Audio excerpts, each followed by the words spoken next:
কিন্তু এখন সাইড এই প্যান্ডেলের ভিতরে যারাই ঢুকছি, এখন এই সময়ের জন্য এইটা স্কুলের মাঠ রয়েছে না, এটা জান্নাতের বাগান হয়ে গেছে। জোরে এখন ঠিক না ঠিক? এটা আমার কথা না নবীর কথা? আল্লাহ নবী ফরমায়, ইযা মারারতুম বিরিয়াজিল জান্নাহ ফারতাউ। আল্লাহর নবীজি ফরমান, ও আমার সাহাবায়ে কেরাম, দুনিয়ায় বিচরণ করতে গিয়ে যদি কোনো জান্নাতি বাগান দেখো, তোমরা সেই জায়গায় বসে পড়ো। সাহাবায়ে কেরাম বললেন, ইয়া রাসূলুল্লাহ, ইয়া হাবিবাল্লাহ, দুনিয়া বার জান্নাতের বাগান কোনটি? আল্লাহর নবী ফরমান, হিলাকুজ যিকর, যেই জায়গায় আমার আল্লাহর জিকির করা হয়, যেই জায়গায় কোরআনের আলোচনা হয়, যেই জায়গায় আমার হাবিবের শানে দুরূদ পড়া হয়, এটাই হলো জান্নাতের বাগান। দিনের সূচনা থেকে এখন পর্যন্ত এই জায়গায় কিসের আলোচনা হইতেছে? নজর ওখানে কিসের? আর যেই জায়গায় কোরআনের আলোচনা হয়, আল্লাহর খাস রহমত সেই জায়গায় নাজিল হয়। এটা আমার কথা না নবীর কথা? আল্লাহর নবী ফরমান, ওয়ামাজিতামা কওমুন ফি বাইতিম মিন বুয়ুতিল্লাহ ইয়াতলুনা কিতাবাল্লাহ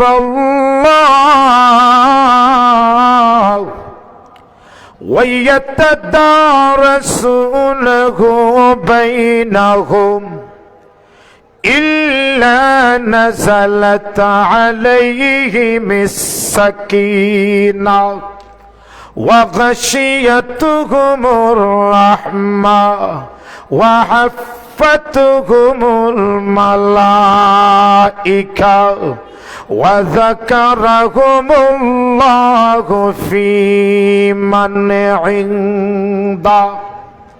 আল্লাহর নবী ফরমান, যেই জায়গায় আল্লাহর কিছু মুমিন বান্দারা একত্রিত হইয়া আল্লাহর কোরআন তেলাওয়াত করে, আল্লাহর কোরআনকে নিয়ে আলোচনা গবেষণা করে, আল্লাহর নবী ফরমান, ওই জামাতের উপর আল্লাহর পক্ষ থেকে বিশেষ এক প্রকার প্রশান্তি নাজিল হয়।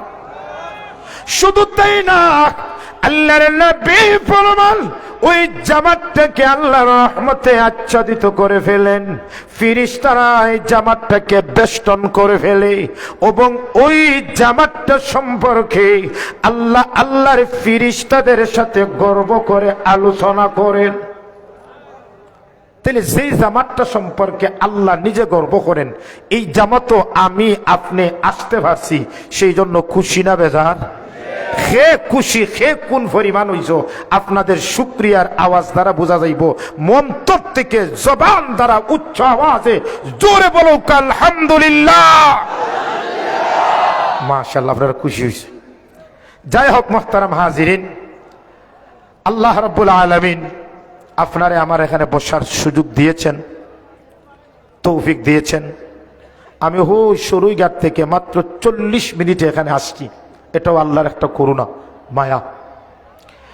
আমি আপনাদের সম্মুখে পবিত্র কোরআনের সূরা আলে ইমরানের একখানা আয়াত আপনাদের সামনে তেলাওয়াত করেছি। আমরা জাতিতে মুসলমান, ইসলাম আমাদের ধর্ম, কোরআন আমাদের সংবিধান এবং আমাদের একজন মহামানব, মহা ব্যক্তিত্ব, শ্রেষ্ঠ নবী, শ্রেষ্ঠ রাসূল, আখিরি জামানার নবী মুহাম্মদুর রাসূলুল্লাহ সাল্লাল্লাহু আলাইহি সাল্লাম হলেন আমাদের আদর্শ, আমাদের মডেল, আমাদের অনুসরণের ব্যক্তি। যখন ঠিক না ঠিক?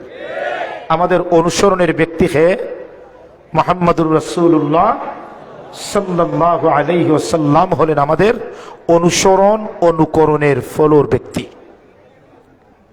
কিন্তু আজ আমরা মুসলমান, বিশেষ করে যুবকরা, আমাদের ধর্মের নবীর অনুসরণ অনুকরণ আদর্শ বাদ দিয়ে বাস্তবিক পক্ষেই অন্য ধর্মের অন্য সেলিব্রিটিদের আদর্শে আমরা দাবিত এমনকি অনুপ্রাণিত হয়ে গেছি। যেরকম ঠিক না ঠিক? নবীর আদর্শ বাদ দিয়া আমরা এখন বিভিন্ন সেলিব্রিটিদের আদর্শে অনুপ্রাণিত এমনকি নিজেরও অমুক আদর্শ গড়ে নিছি। যেরকম ঠিক না? আমরা এমন মুসলমান যে যদি আপনার আমার সন্তানকে যদি 10 হোক বা 5 হোক সন্তানকে যদি জিজ্ঞাসা করেন 10 জন নবীর নাম বলে যাও, প্রথম নবীর নাম বলে ফেলবে আদম আলাইহিস সালাম, শেষ নবীর নামও বলে ফেলবে মুহাম্মদুর রাসূলুল্লাহ সাল্লাল্লাহু আলাইহি সাল্লাম। এর ভিতরে বাকি 8 জনের নাম বলতে পারবে না। বুকে হাত দিয়ে বলতে পারি না? জোরে বলুন ঠিক না বেঠিক? আরো জোরে বলুন না ঠিক না বেঠিক? বলতে পারবে না, রে বাস্তবতা। অথচ আমাদের এই জেনারেশনকে যদি 5 কোন ছাত্রকে যদি আপনি জিজ্ঞাসা করেন ভারতের জাতীয় ক্রিকেটারের 10 জন ক্রিকেটারের নাম বলো, দেখবেন একবারে বিরাট কোহলি থেকে নিয়ে ছোট কোহলি পর্যন্ত সেকেন্ডে বলে ফেলবে। না জোরে হল ঠিক না ঠিক? যদি বলেন বাংলাদেশের জাতীয় 10 জন খেলোয়াড়ের নাম বলো, একবারে প্রথম নম্বর থেকে নিয়ে একবারে মুস্তাফিজ পর্যন্ত শেষ করে নিতে পারবো। না জোরে হল ঠিক না ঠিক? যদি বলি 10 জন মনীষীর নাম, ইসলামের মনীষীর নাম বলো, বলতে পারবে না। যখন পারবেনি, তা আমরা বর্তমানে সেলিব্রিটি বা আমরা এত আদর্শ অন্যদিকে অনুপ্রাণিত হয়েছি নিজের ধর্মের আদর্শ বাদ দিয়া। ওখানে প্রত্যেকটা অভিভাবক তার সন্তানকে প্রথমেই যে উপদেশটা দেয়, বাবা তুমি অমুকের মতন অলরাউন্ডার হতে হবে, তুমি বাংলাদেশের জাতীয় ফুটবলার হামজা চৌধুরীর মতন একজন খেলোয়াড় হতে হবে, তুমি অমুক ডাক্তার হতে হবে, তুমি অমুক বড় ইঞ্জিনিয়ার হতে হবে। এমন বাপ ছেলেকে উপদেশ দেয় না? দেয় না? না জোরে বলুন, কে দেয় না? দেয় না? আমি বলি অমুক ক্রিকেটার, অমুক ফুটবলার, অমুক ডাক্তারের সন্তান বাবা হওয়ার কোনো ফায়দা নাই যদি বাবার মরার পর অমুক সন্তান জানাজার নামাজ পড়াইতে না পারে। জোরে বলো ঠিক না বেঠিক? অমুক বড় ডাক্তারের বাবা হওয়ার কোনো প্রয়োজন নাই যদি মৃত্যুর সংবাদ শোনার পরও ছেলে বাবাকে শেষবারের মতন দেখতে না আসে। এমন সেলিব্রিটির বাবা হওয়ার চেয়ে না হওয়াই ভালো। আমি এমন একজন আদর্শ সন্তানের বাবা হতে চাই যেই মারা গেলে সাথে সাথে আমার ছেলে আমার কানে দেখা থেকেও চলে আসবে। আমি মারা গেলে আমার ছেলে সুন্নত তরিকায় জানাজার নামাজ পড়িয়ে সুন্নত তরিকায় দাফন দিবে। এমন বাবাকে আমি বড় সৌভাগ্যশীল মনে করি। যেরকম ঠিক না বেটি? ক্রিকেটার ছেলে সেলিব্রিটি হওয়ার চেয়ে একজন হাফিজে কোরআন, একজন আলিম হওয়া দুনিয়া এবং আখিরাত উভয় জগতে আপনার জন্য ফায়দা। ওখানে আপনারা যারা অভিভাবক আমরা আছি, আমাদের সন্তানদেরকে নবীর আদর্শ অনুপ্রাণিত করার দরকার আছে না নাই? ওখানে মুসলমান আমরা প্রত্যেকটা জিনিস নবীর আদর্শ মতে হতে হবে। কিন্তু আমরা রোজার ক্ষেত্রে নবীর আদর্শ মানি, হজের ক্ষেত্রে নবীর আদর্শ মানি, যাকাতের ক্ষেত্রে নবীর আদর্শ মানি, কুরবানি দেওয়ার ক্ষেত্রে ইমাম সাহেবকে জিজ্ঞেস করি কিভাবে কুরবানি দিতে হয়, নবীর আদর্শ মানি। কিন্তু একদিক দিয়া যদি আমরা নবীর আদর্শ মানি বা বলি, তাহলে কিছু মানুষের শরীরটা উল্টা হয়ে যায়। নজর ঠিক না ঠিক? আমরা যদি এই কথা বলি, উলামায়ে কেরাম রাজনীতির মাঠে হোক, উলামায়ে কেরাম চেয়ারম্যান হোক, উলামায়ে কেরাম মেম্বার হোক, উলামায়ে কেরাম সংসদে গিয়ে মাননীয় স্পিকার বলে কোরআনের আওয়াজ তুলো, যদি এই কথা বলি, কিছু কিছু লিডাররা শরীরে অ্যালার্জি শুরু হয়ে যায়। আপনারা মসজিদ মাদ্রাসা লই তাক্তা, এই রাজনীতি মাঠও আপনারা এখানে শুরু হয় না? কিন্তু এই দিকটা ছাড়া বাকি সব ক্ষেত্রে উলামায়ে কেরামরা আবার মানে। যেরকম ঠিক না ঠিক? কিন্তু যদি আমি একজন আলিম চেয়ারম্যান হইতা, তখন দেখবা প্রতিপক্ষ বাধা দিব, আপনারা এখানে আইতা মাঠও যাইতা, আপনারা লাইতা শুভ, আপনারা ইমামতে হরতা, মসজিদ হরতা। যেরকম এরকম কিছু মানুষ আছে না নাই?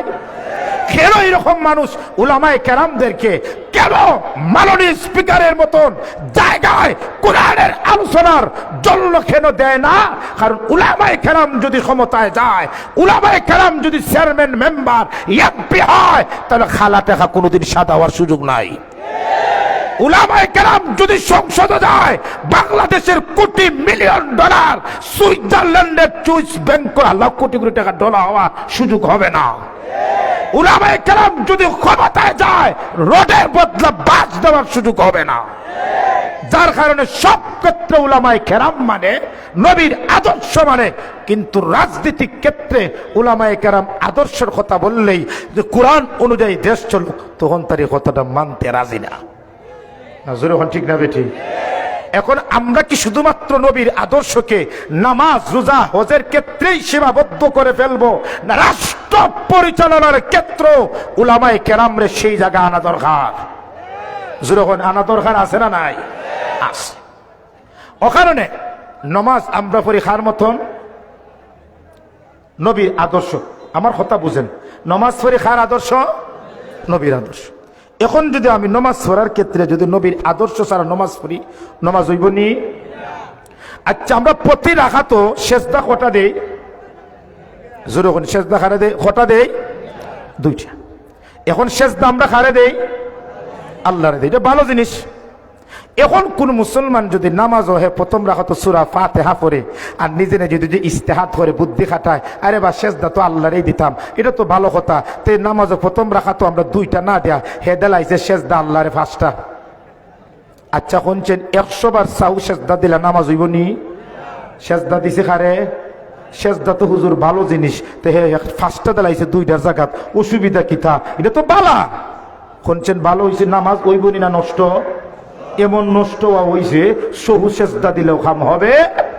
হুজুর বলবেন, হুজুর ভালো জিনিস তিনটা বাড়াইয়াই দিল, এরপরও নামাজ ফাসিদ হইলে কেন? সব ভালো জিনিস, সব ভালো জিনিস সব সময় করা ঠিক না, যদি সেই বালার মধ্যে নবীর আদর্শ না থাকে। যখন ঠিক না বেঠিক? নবীর আদর্শ প্রতি রাকাতে সেজদা দুইটা, এটাই নবীর আদর্শ। এখন আমি যদি নবীর আদর্শকে বিকৃত করে মন গড়া ইসলাম আরেকটু সেজদা ভালো জিনিস, এরপরেও যদি এটা বালাই, এটা নবীর আদর্শ না, এটা অন্য গুনাহ হয়ে যাবে। কারণ নবীর তরিকা নবীর আদর্শ না, এটা বেদাত হয়ে যাবে। যখন ঠিক না? সেজদা ভালো ফার্স্টে দিলাম না, এটা নবীর আদর্শ থেকে বাহির হওয়ার কারণে নমাজ নষ্ট হয়ে, ওখানে নমাজ চর্ম খার আদর্শ মতো জোরে ওখানে খার মতন সাল্লু কামা রাআইতুমুনি উসাল্লি। আমার নবী ফরমানো, আমার সাহাবায়ে কেরাম, যেভাবে তোমরা দেখেছো আমাকে নামাজ পড়তে, যেভাবে আমি নবীজির রুকু সেজদা দিয়েছি, ঠিক তেমনি তেমন তরিকেই তোমরা নামাজ আদায় করো। যখন ঠিক না বেটি? হজ এটা ইসলামের একটা ফরজ। হজ খার অনুসরণ করা কর্ম নবীর আদর্শ, খার অনুসরণ। হজের মধ্যে কয়েকটা জিনিস আছে ফরজ। ইহরাম বাঁধা, আরাফার ময়দানে অবস্থান করা এবং কাবাগর তওয়াফ করা, এই তিনটা জিনিস ফরজ। যদি একটা জিনিস হয় না, আপনার হজ হবে।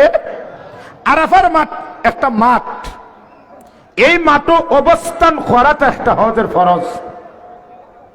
এখন কোন মুসলমান যদি নিজে নিজে ইস্তেহাদ করে, আরে আরাফার মাঠে কষ্ট করে যাব, তাহলে মুজদালিফায় তো আরেকটা মাঠ আছে, সেই মাঠও জিলহজ্জের 9 তারিখ আরাফার দিন অবস্থান করি, আচ্ছা বলুন তো তার হজ হবে নি?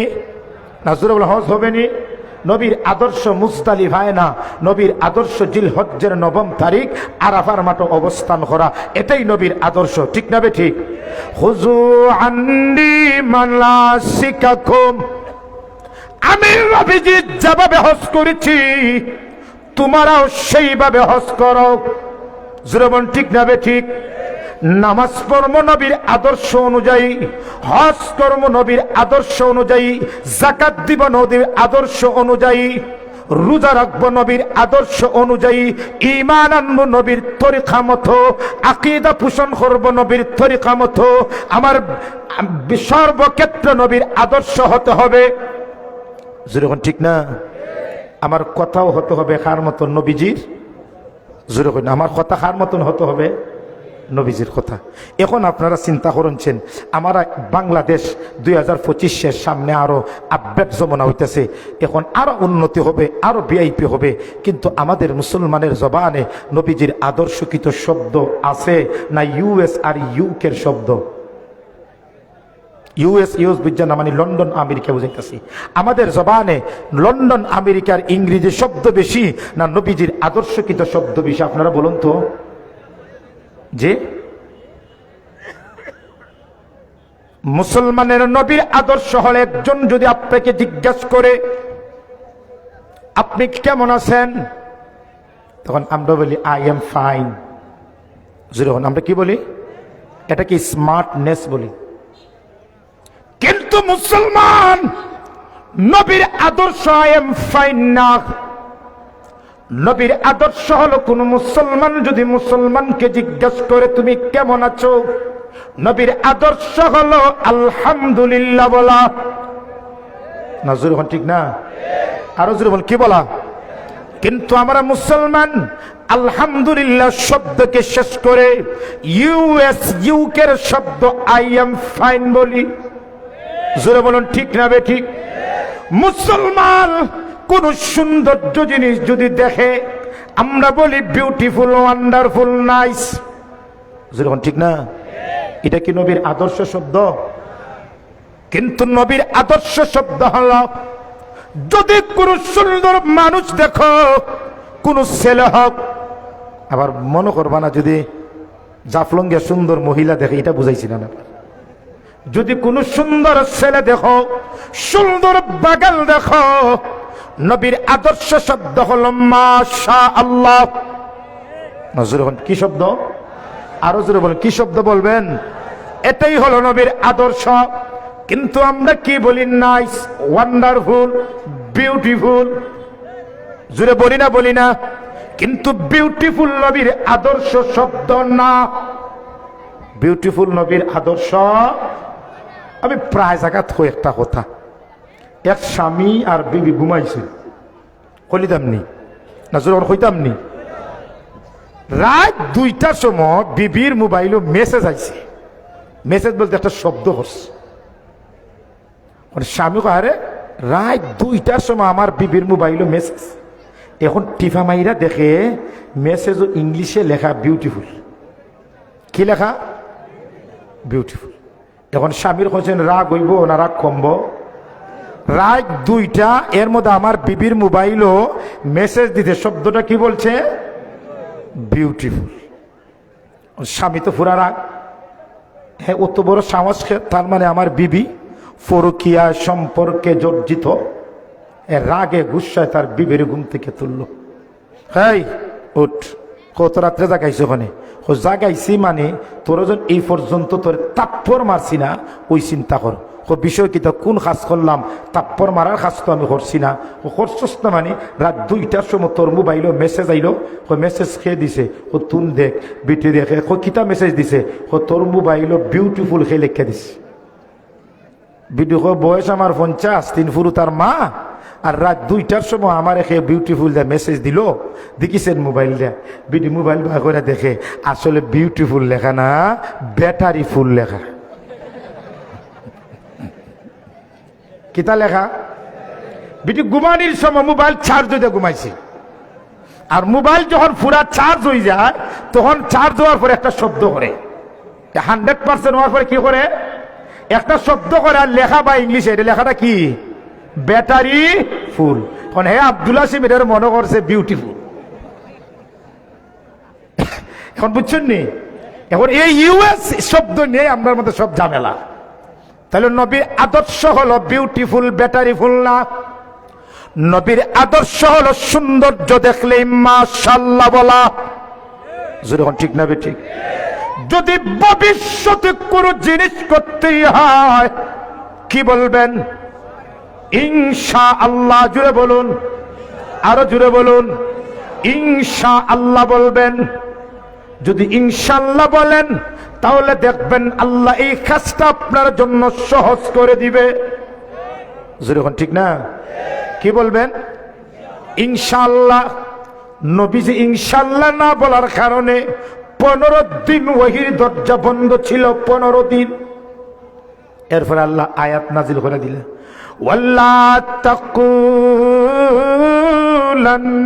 লিশাইইন ইন্নী ফাইলুন যালিকা গাদা ইল্লা আইয়াশা আল্লাহ।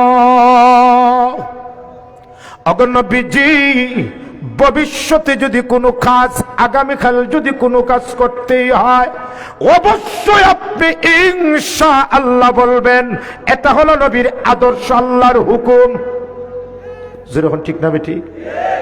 তাহলে নবীজির আমাদের শব্দ চয়নের ক্ষেত্রে নবীর আদর্শকৃত শব্দ থাকতে হবে। কেউ যদি বলে কেমন আছো, আলহামদুলিল্লাহ, সৌন্দর্য জিনিস দেখলে মাশা আল্লাহ, ভবিষ্যতে কোনো কাজ করতে গেলে ইনশা বলবেন তো ইনশাআল্লাহ। ওরে মুসলমান, আরেকটা জিনিস, যদি কোনো মুসলমানের সাথে সাক্ষাৎ হয়, নবীর আদর্শ অনুযায়ী সাক্ষাতের শব্দ আছে না নাই? জোরে বলুন, আছে না নাই? দেখেন, পৃথিবীর সব ধর্মের, সব সংস্কৃতির তাদের নিজস্ব একটা অভিবাদনের শব্দ আছে। ভারত উপমহাদেশ হিন্দুদের রাষ্ট্র, সংখ্যা গরিষ্ঠ হিন্দু। এক হিন্দু আরেক হিন্দুর সাথে দেখা হলে নমস্কার আদাব বলে। যখন কি বলে? নমস্কার আদাব বলে। ইউরোপ, আমেরিকা তাদের একজন আরেকজন সাথে, খ্রিস্টান ইহুদিরা একজন আরেকজনের সাথে দেখা হলে সকাল যদি হয় বলে গুড মর্নিং, একটু পরে যদি হয় গুড আফটারনুন, একটু পরে যদি হয় গুড ইভিনিং, রাত্রে যদি হয় বলে গুড নাইট। যেরকম ঠিক না বেটি? এটা হইল ইহুদি খ্রিস্টানদের সংস্কৃতি। কিন্তু মুসলমানের একটা সংস্কৃতি আছে। এক মুসলমান যদি আরেক মুসলমানের সাথে সাক্ষাৎ হয়, বলুন তো ইসলামের সংস্কৃতি কি? আরো জোরে বলুন, সালাম। কিন্তু আমাদের মধ্যে এখন সালাম নাই, নবীর ওই আদর্শটা নাই। এখন আমাদের শিক্ষিত পরিবার প্রায় জায়গায় বাবা সন্তানকে বলে গুড মর্নিং, আর সন্তান উত্তরে বলে গুড মর্নিং পাপ্পা। আর এটাকেই আমরা বড় গর্ব মনে করি। জুড়ে বলুন, ঠিক না বেঠিক? ইউএসইউকের শব্দ দ্বারা যদি কেউ বলে আমি গর্ববোধ করি, এটাকেই যদি ফিটনেস বা এটাকেই যদি তারা নিজেকে নিজে মনে মনে করে খুব ভালো, এটা বোকামি। মুসলমান হলো নবীর আদর্শকৃত শব্দ ব্যবহার করার নামেই হলো উত্তম পুরুষের পরিচয়। যেরকম ঠিক না? তাহলে আমরা এক মুসলমান আরেক মুসলমানের সাথে সাক্ষাৎ হলে কি শব্দ বলবো? আরো জরুর কি শব্দ বলবো? সালাম। ওখানে তিরমিজি শরীফের হাদিস, আল্লাহর নবী ফরমান আসসালাম কাবলাল কালাম, কথা বলার আগে সালাম দাও। কিন্তু দেখেন তো, ইহুদি খ্রিস্টানরা মুসলমানের সর্বক্ষেত্রে এমন কিছু শব্দ সেটিং করে রেখে দিয়েছে, আপনি ইচ্ছা করে না বললেও বের হবে। মোবাইলে যদি রিংটোন হয়, তখন মোবাইলটা সেভ করেই হ্যালো শব্দটা কি বলি? আপনার নামটি আমি বলি, সেভ করে কি বলি? হ্যালো কি নবীর আদর্শ? না আপনারা বলে হ্যালো কি নবীর আদর্শ? নবীর আদর্শ কি? যদি মোবাইল রিংটোন হয়, রিসিভ করেই বলবেন আসসালামু আলাইকুম। কি বলবেন? এটা নবীর আদর্শ। কিন্তু আজকাল নবীর এই আদর্শটা বিলুপ্তির পথে। অনেক জায়গায় সালাম নাই, এমনকি সালাম নামে কোনো মানুষও নাই। যখন আসে না নাই, এখন সালাম আমাদের সমাজ থেকে উঠে গেছে, যার কারণে মুসলমানের মধ্যে হিংসাভাব, শত্রুমি, মারামারি, হানাহানি, মিল মহব্বত নাই। কেন? যে আমাদের মধ্য থেকে নবীর আদর্শ সালামটা উঠে গেছে বিদায় এই অবস্থা। জোরে বলেন ঠিক না বেটি? অথচ আল্লাহর নবীকে একজন সাহাবী জিজ্ঞেস করে, আইয়ুল ইসলামি খাইর। আল্লাহর নবীজিকে জিজ্ঞেস করে, ওগো নবীজি, ইসলামের মধ্যে কোন জিনিসটা উত্তম? আল্লাহর নবী দুইটা জিনিসের কথা বলেছেন, ওই দুইটা জিনিস হলো ইসলামের মধ্যে উত্তম। এক নম্বর হইল তুতুইমুত তাআম, গরিব মিসকিন অনাথ অসহায় ইয়েতিম ও বিধবাদেরকে খাওয়ানো ইসলামের মধ্যে উত্তম আমল। খারে খাবানো, আমার কথা আপনারা বুঝেন না মনে হয়। ইসলামের মধ্যে উত্তম হইল গরিব মিসকিন অনাথ অসহায় দরিদ্রদেরকে খাবানো হইল ইসলামের মধ্যে উত্তম। কিন্তু আমরা খাবাইতাম খারে আর খাবাই খারে। যদি এখন মুসলমানের ঘরে সুন্নতি অনুষ্ঠান হয়, খতনার অনুষ্ঠান হয়, ছেলেকে খতনা দিয়েছে, দেখবেন চেয়ারম্যান সাহেব, মেম্বার সাহেব, এমপি সাহেব, মুতুল্লি সাহেব, সেক্রেটারি সাহেব, লিডার সাহেব, অমুক সাহেব, অমুক সাহেব, তারা প্রথম বেইজ্জতাকে খাওয়ার জন্য। আর সমাজের ইয়েতিম অসহায় দরিদ্র মিসকিন বিধবা যারা খাওয়ার উপযুক্ত, তারা ঘরে ঢুকারও অনুমতি পায় না। জুড়ে বলেন, এমন সমাজও আছে না নাই? খাইতো খেয়ে আর খায় খেয়ে আমাদের সমাজ হয়ে গেছে তেলওয়ালারা মাথায় তেল দেয়। জুড়ে বলুন ঠিক না বেঠিক? খাইতো খেয়ে আর খাবায় খারে। নবীজি ফরমান তুতুইমুত তাআম, ইতিম অসহায় অনাথ মিসকিনদেরকে খানা খাওয়ানো আল্লাহর কাছে উত্তম আমল, ইসলামের মধ্যে উত্তম আমল। আমরা খাবাইতাম খারে আর খাবাই খারে। আল্লাহ ফরমান, ওয়ায়ুতুইমুনা তাআমা আলা হুব্বিহি মিসকিনাও ওয়া ইয়াতীমাও ওয়া আসীরা। সাহাবায়ে কেরাম আল্লাহর মহব্বতে ইয়েতিম মিসকিন বিধবা বন্দীদেরকে খানা খাওয়াইতা, আর আমরা সুবিধার মহব্বতে চেয়ারম্যান এমপি রে খানা খাওয়াই। জোরে বলুন না ঠিক না বেঠিক? খাবাইতাম খারে আর খাবাই খারে। ওখানে সমাজের দৃষ্টিভঙ্গি বদলান, সমাজ বদলে যাবে। ওখানে নবীজি ফরমান তুতুইমুত তাআম, অনাথ অসহায় দরিদ্রদেরকে খানা খাওয়ানো ইসলামের মধ্যে উত্তম আমল। যেরকম ঠিক না? এখন আমার আপনারা কাছে প্রশ্ন, যদি বিয়া অনুষ্ঠান করেন বা আপনারা যদি সুন্নতি খতনা অনুষ্ঠান করেন বা কোনো ওলিমার অনুষ্ঠানে করেন, আগে সামনে দিয়ে রাখবেন খারে? রাখবেন তো ইনশাল্লাহ? যেরকম রাখবেন তো ইনশাল্লাহ? দেখেন, একটা গরিব যদি একটা গুস্ত দিয়ে একটা লুকমা খায়, তার পেটে যাওয়ার পরে লুকমাটা যেই পরিমাণ খুশি হবে, শান্তি হবে, হাজার এমপিরে খাবাইলেও এই পরিমাণ শান্তি পাবে না। খাবাইবেন তো ইনশাআল্লাহ? 2 নম্বর হলো তাকরাউস সালাম আলা মান আরাফতা ওয়া মান লাম তারিফ। মিশকাত শরীফের হাদিস, আল্লাহর নবী ফরমান, ওয়া তাকরাউস সালাম, সালাম দেওয়া হলো ইসলামের মধ্যে উত্তম আমল। তুমি চিনোই বা নাই চিনো, সবাইকে সালাম দেওয়া ইসলামের মধ্যে উত্তম আমল। কয়টা জিনিস ইসলামের মধ্যে উত্তম আমল? 1 নম্বর গরিবদেরকে খানা, 2 নম্বর সবাইকে সালাম। তবে এটা খেয়াল রাখবা, সবাই বলতে আবার লেডিস বুঝবা না। এখন আপনার সামনে দিয়ে গেল স্কুলের একটা মেয়ে উপযুক্ত, এখন আপনারা কইতেন হুজুরে কইছেন খাইল আসাম পাড়া আসসালামু আলাইকুম ওয়া রাহমাতুল্লাহ। বেগানা নারীদেরকে সালাম দেওয়া জায়েজ নেই।